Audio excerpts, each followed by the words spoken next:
121st contact, Saturday, March 24, 1979, 1:40 p.m., pages 350, 365. Billy says that once again lasted rather long, you black rose among the star children. Meier says you are very kind.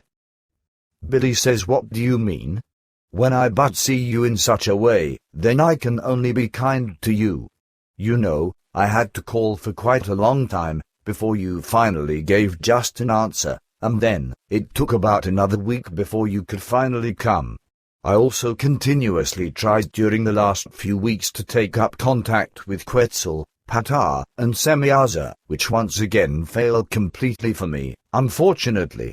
It seems to me, by the complete silence, just as if the three would be absent in some other dimension outside of my calling ability. Can you tell me more details about that?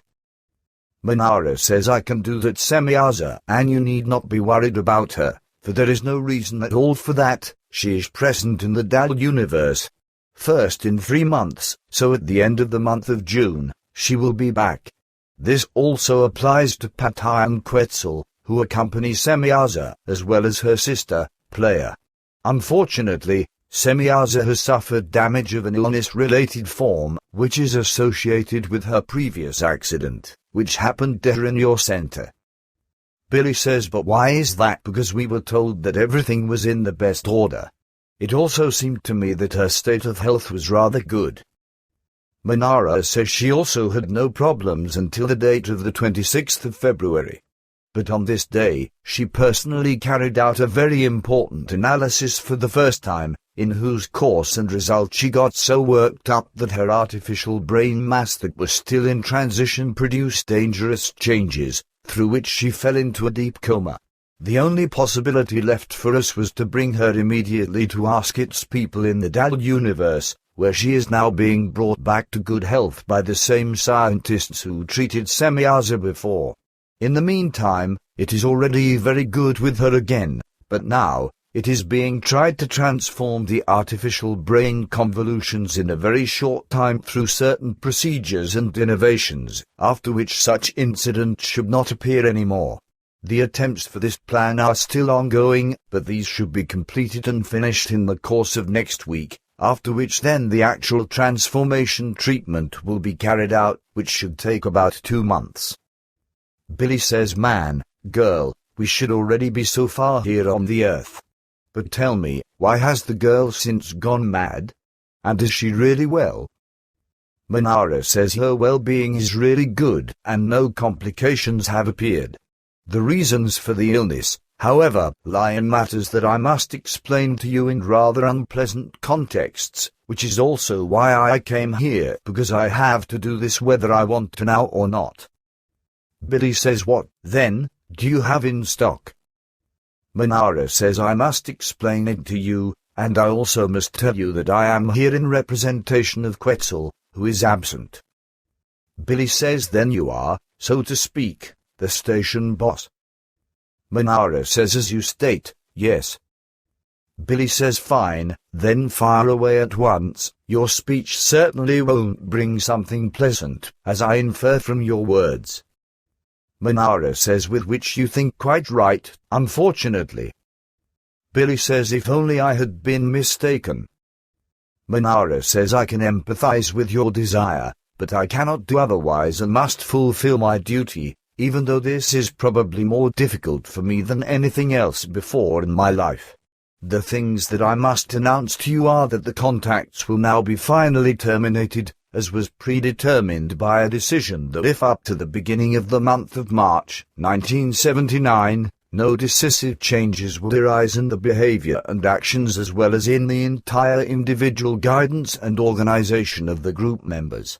What we hoped for has not arisen, unfortunately, because with various members of the group, no changes have been made in any form, even though this was presented differently on the outside by them. Truly, they put on a very regrettable show, by what means they hope to deceive us and also you, which is naturally denied by them, however, which is why you also shouldn't address these things with them. In contrast to these, others have, indeed, striven for a necessary change, but in a framework too small to be able to be taken into account for a preservation of the contacts and the continuation of the mission. So there truthfully remain only very few members who can be counted on a single hand, whose effort was such that it can be considered as good grounds.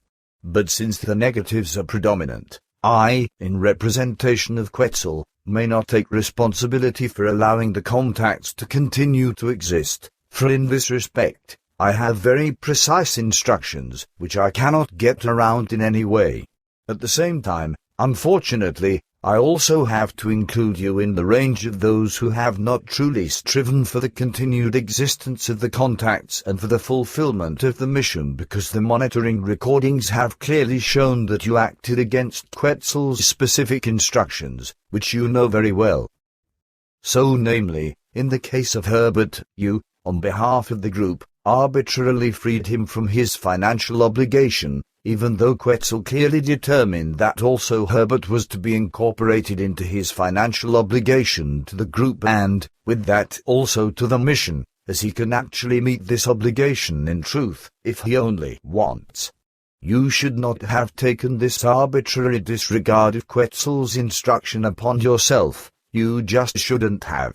It must also be charged to you, however, that you evidently haven't informed the group members enough in reference to what was expected in connection with the contacts and the changes of the group members, if these changes weren't brought about in a decisive form, and indeed, within the given time up to the beginning of the month of March.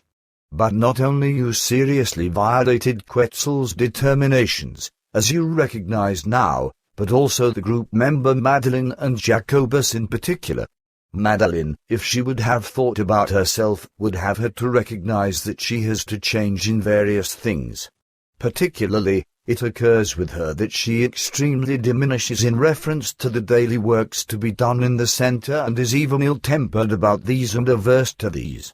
But also in complying with the rules of regulation, very many points are open with her, which she follows in no way. So she lets it happen that she often sees things with other group members, but also with the children, in order then to present these in a childish manner to some other group member in a treacherous form, even though she has to take no notice at all of the objectionable matters. Her behavior and conduct relating to this are built on betrayal, resentment and, in a certain sense, on jealousy and egoism. Also towards your wedded wife, she does not behave in the manner that is clearly and plainly given by the rules of regulation and that must be followed. In reference to the work itself, she is completely disinterested and so averse that she looks for any smallest opportunity to keep herself away from it, whereby even pretenses of illness come to light, even though the sufferings are absent or are only of very little significance. Most severely objectionable are also her down teams in the Saha Center, where she hardly tries to make progress and very often only uses the site as a place of rest, so she sometimes only makes extremely minimal or no progress at all. As for Jacobus, it is to be objected in severe measure that he gives very little thought to his duty regarding the time compliance for the introduction of practitioners in the Saha Center, whereby very grossly negligent time shifts appear. But this also applies to his own meditative exercises in the center, which he neglects very much, which is also the case with your wife, who also leaves her appointed times unused, like Jacobus, who also very incorrectly places himself outside the rules in various other things. So according to the recordings, it arose recently that with regard to the treatment and order towards your wife and your children, he again places himself into things in such a way that he insults them and threatens them, even though he was very clearly oriented by Quetzal and Semyaza about the fact that he has to interfere in these matters just as little as also any other group member. On the other hand, in our view, the three children behave and develop, at least for the moment, exactly according to our conceptions and our hope, so at the given point in time, they would have become able to take over and carry out their tasks if the final termination of the contacts wouldn't have appeared, whereby everything is eliminated. However, it should be noted with this that in all three children, The thorn of damage has already been incurred, which could have expanded over time to possible danger if we had pursued our task even further. This is so, because through the manner of Jacobus and your wife, things began to change in the children, which are of a rather negative value. Also Madeline contributed her part to it, as she, too, could not refrain from interfering in the affairs of the children. Also with Elsie, various things are to be objected, particularly those things, for which Pata, Quetzal and, indeed, even Semyaza already had to reprimand her several times before. But not least, I myself must say to this that she has a very special way of getting stuck on something with stubbornness bordering on hard-headedness, even though she knows perfectly well that she only provokes strife or outbursts of anger thereby. The fact that she then still speaks of a so-called hope up to the last moment, or of the fact that she is rightful in her thinking and acting, only testifies of pure irrationality, as well as of the fact that she simply does not want to accept the truth that is very well known to her. The major evil of the whole thing is that most group members continuously object to our determinations and regulatory instructions, etc., and due to the irrationality of the group members concerned, it is even maintained in their faint-hearted lack of understanding and wanting to be of understanding fuss that we are unjust and act unjustly, as was the case, for example, in reference to H.S., because we would not eliminate his spirit form in a natural way, as a result of malicious betrayal and destructiveness in relation to the mission.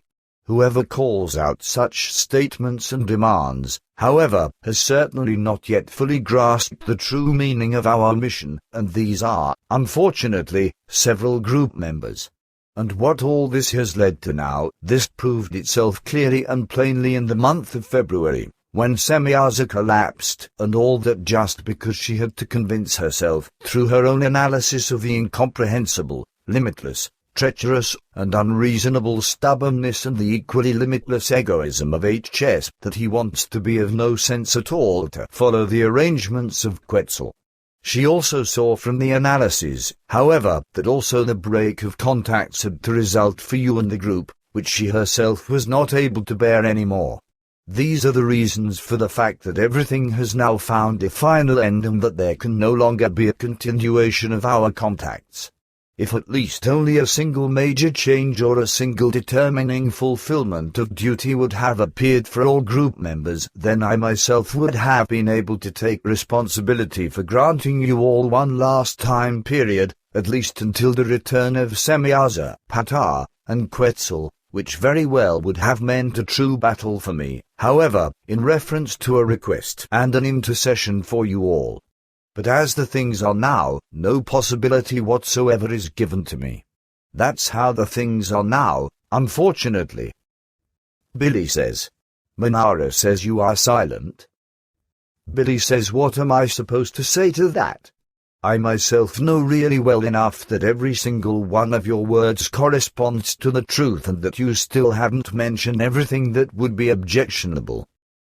Manara says you speak very correctly and in accordance with a very good overview of all concerns. But since that is so, I cannot understand that you, too, have broken Quetzal's determinations. Just why did you do that? It is simply incomprehensible to me. Billy says yes, you said something just now about Elsie, that she preserves wrong hopes to the end against better knowledge, which are, nevertheless, truly no hopes but rather only a stubbornness bordering on hard-headedness. I think that I am probably sick at the same place, for I hope that through my actions the group members concerned would, nevertheless, still do the right thing by themselves, if one granted them enough time. I now know that this was wrong and that I have also messed things up. On the other hand, I also know very well that there must be a limit somewhere and that one may not just constantly show consideration where none is appropriate. Manara says your words are honest, and on the other hand, I actually should have known that. It is, indeed, well known to us that you always grant everyone another chance, whenever this is possible for you at all. But that has nothing to do with false hopes against better knowledge, as is the case with Elsie. Nevertheless, you should not have done this right at the present time but should have correctly complied with Quetzal's determinations, for you knew very well what effects any wrong action would bring. Billy says you are right, I know that only too well, but if you stood in my place, then you certainly would have also acted in such a way. Meier says I won't deny that, but it is still doubtful. Billy says of course it cannot be denied. Certainly, it is also true that I have simply become tired of constantly making the same speeches without success and stopping various group members over and over again, in order to have them reflect at last and act in accordance with what should be. One can hold that against me, that's right. But for once, I am also at the end, which is why I can't even be angry now about the fact that everything is now over. If I want to be honest, then I even must say that I'm kind of relieved, because the whole drama is finally over. Meier says you are resigned and exhausted, which isn't surprising, however. You had to bear and carry out very much more in the last 2 years than what another human being of Earth would have ever been able to bear. Someone else in your place would have almost certainly collapsed already after the first 3 months and would have had to give up. Billy says it probably wasn't that bad, but it was hard, that's right. Meier says my words correspond to the truth. For your own person, you only see all things according to your own values, which is why you also always demand so very much of yourself, which certainly wouldn't be possible, however, for another human being. Billy says you exaggerate just like Semyaza. But that now doesn't matter anymore, for after all, it is all over. There is now nothing else left than to say goodbye and to let ourselves go our separate ways. So farewell, Black Rose, and please don't be angry with me that I have failed.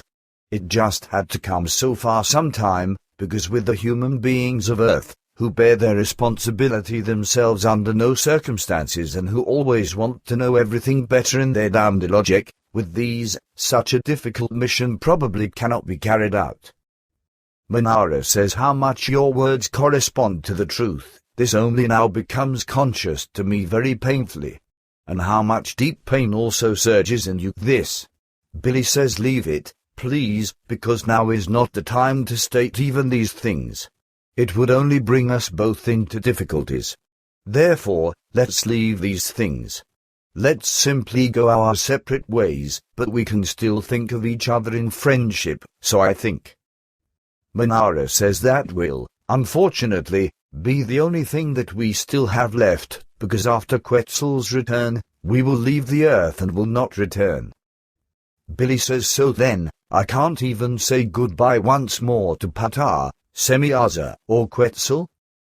Meier says they will not grant themselves this difficult hour and, with certainty, won't still visit you one last time. Oh, if only I could still change everything, it is really. Billy says man, girl, leave it, please. With whines, you only make everything even worse. Farewell, and don't be, damn, farewell. Meier says my friend, Billy, don't be frightened, it is I, Meier. Billy says, from where do you come? Meier says I just couldn't leave after your departure, so I followed you and have been watching you now for 20 minutes, as you sit here and ponder. Billy says however, you would have better flown back to the station, because now the farewell only begins in such a way again. Why must you make everything even more difficult? Meier says I am so very sorry about everything, and your sadness hurts me very much, which is why I don't want to let you go in such a way as you took leave. Billy says but I cannot help it. Meier says you violate your feelings. Please understand that I can't simply leave in such a way, when I know that you are grieving and that you are in despair. Understand that I feel very deep love for you and that you are like a brother to me, as this also occurs with Semyaza and Plejaren as well as Quetzal and Patar. It's just that we female beings connect everything with even deeper feelings than what Quetzal and Patar do. And I know very well that even you are connected to our relevant forms, which is why I am very well oriented about how terribly everything in you is in turmoil. Billy says, I know, you are right, but one must also deal with the hell of this damned kind, whether one wants to now or not. But you know, somehow, I came to the contact today with high hopes, because I thought that it would at least be considered that on March 3rd, for the first time, the whole group acted uniformly and in complete unity together, in accordance with one of Quetzal's determinations. I thought that at least this would help to make it clear to you all that hope is not lost and that all group members are slowly starting to take their duty seriously and are also willing to slowly bear the responsibility themselves. Meier says, I don't understand. Billy says, but you must understand this, nevertheless, because you have, indeed, carried out continuous inspections for several months, according to which, as far as I know, every single word spoken by us and all thoughts and actions, etc. must be registered. Meier says that corresponds to the correctness, but I still don't understand the sense of your words. Billy says, now tell me that you actually know nothing about it. Meier says, I really don't understand a word of your speech. Billy says, on March 3rd, at midnight, the time period had expired for HS, right? Meier says that corresponds to the truth, to the extent that the time limit was until 9:00 p.m., yes. But what do you want to suggest with that? Billy says Quetzal determined that H would have to be excluded from the core group by a unanimous agreement of the group if he wouldn't fit himself into Quetzal's determinations for his own improving, right? Meier says that's right. Continue. Billy says now, it should be known to you through the recordings, nevertheless, that H was excluded, by a uniform action of the group, in writing and correctly, from the core group and from all matters surrounding the entire task. And in addition, I thought that this action, even if it is truly the first compliance with the determination, that this should still be sufficient to let you recognize that the group has now finally come so far and is trying hard to bear their responsibility themselves and to fulfill their duty. Meier says that was actually done. Billy says, but of course, which you should know, nevertheless, on the basis of your recordings. It must also be shown from these that in this regard, I also held to my given word and didn't say a word to H about what would await him if he would drop out. So he still doesn't know that through his exclusion, his consciousness form becomes freed, through a natural departure of all real knowledge that he gained through us, and that he will change back over the course of about 15 years, in order to be freed from his existence with regard to the truth. All of this should be, at least, so I hoped, a reason for the fact that our goodwill becomes recognized, or that more precisely, our goodwill becomes recognized by you all and is accordingly evaluated in our favor. Meier says if that is truly so, then this will be a very good reason for maintaining the contacts. Billy says, do you doubt my words? Meier says, no, I truly don't, but I knew nothing about that, which I don't understand again, because the recordings would have had to tell me these things, which they did not do, however. Billy says, what are the recordings stored on? Meier says they are very small electronic storage disks the size of a normal female thumbnail. Billy says, aha, and you couldn't have lost such a storage element? Meier says no, with absolute certainty not. There would only be the possibility that one of the elements would be defective, by what means recordings would be missing. I will immediately let it be checked. Wait a few minutes, I'll immediately give the instruction, so that the things are checked in the station.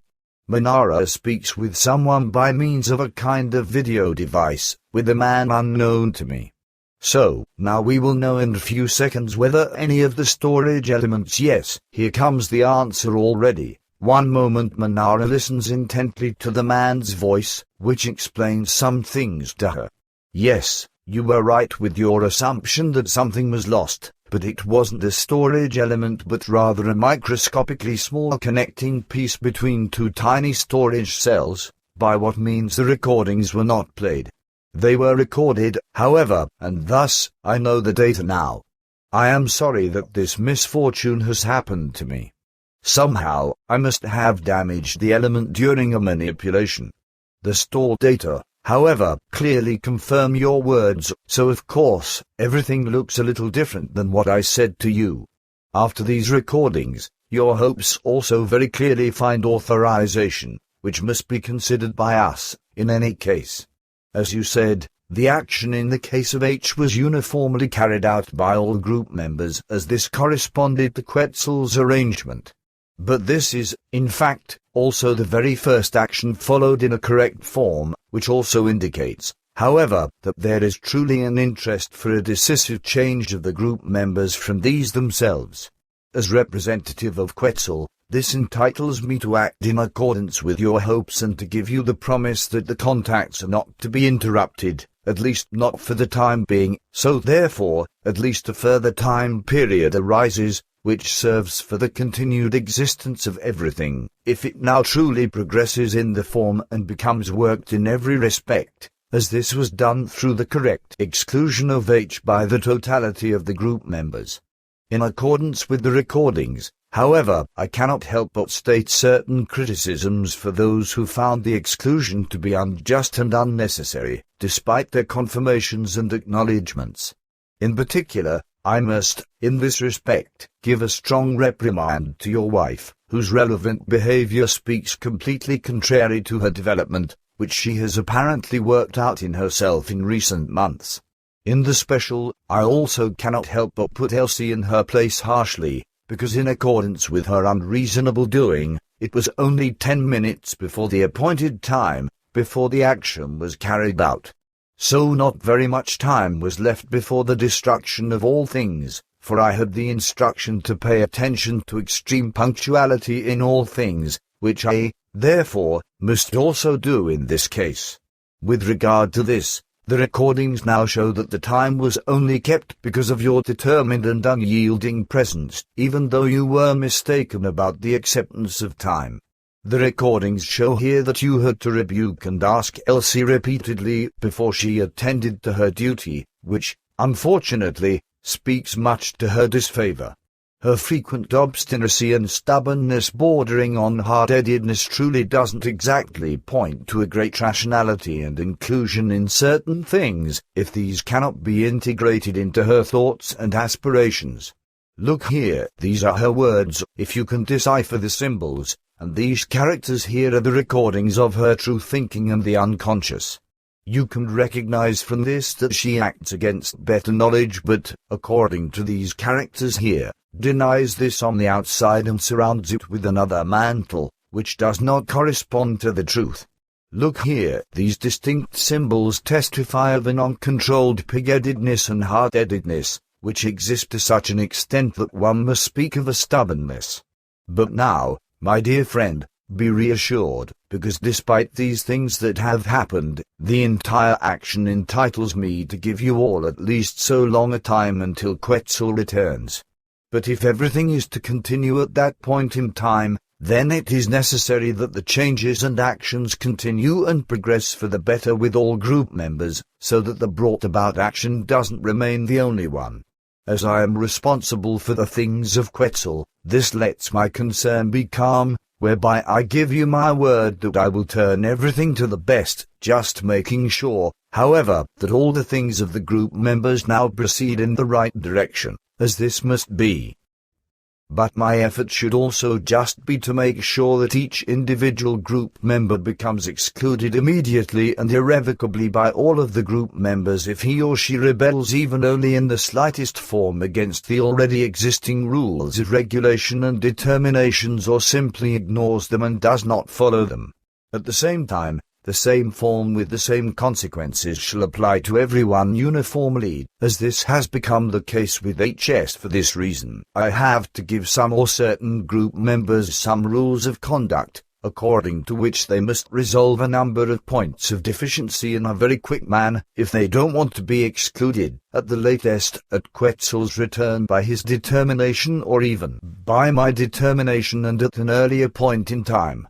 At the same time, unfortunately, I cannot get around mentioning the relevant group members by name, which will again lead to the fact that those concerned will feel unjustly criticized, which happens against their better knowledge, however.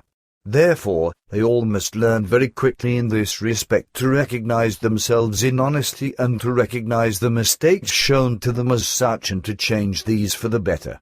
It must also finally come to an end that out of unreason, illogic, and lack of understanding, certain pointings out of errors, objections, and determinations of various group members are discriminated against and are dismissed as illogical, just because their possibilities of processing, registering, and understanding are not yet developed so far that they have an overview of these.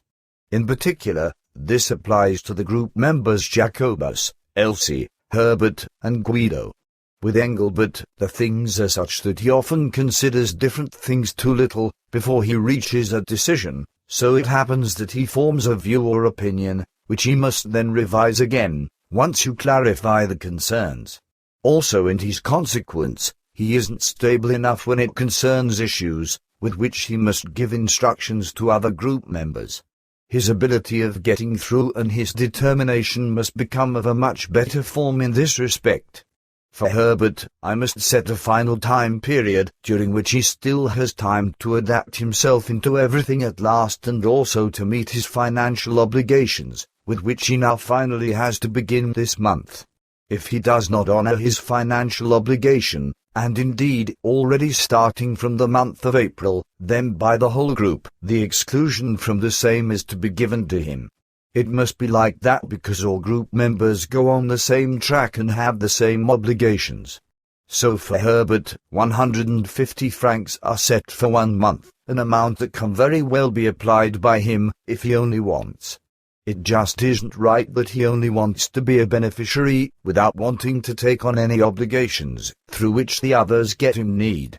With K, the case is such that now at last, he is also to adapt himself into the entire given order of all rules and determinations, and is to endeavor himself in a very special measure around the teaching and around its appropriation.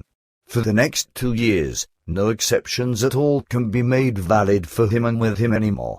However, also no walkouts at all can be considered with him anymore. Like every other group member, he has to use the Saha Center twice a month and also has to appear regularly at the 2 fixed meetings of the internal group. I can grant him a training period relating to this up to Quetzal's return. The same time limit is set for Madeline, otherwise, she, too, must be subject to an exclusion. The objectionable concerns with her were already mentioned by me, but I must still suggest to her that she may no longer interfere in any way in the affairs of your and your wife's children, and she also has to refrain from inflicting pain on them through lashes.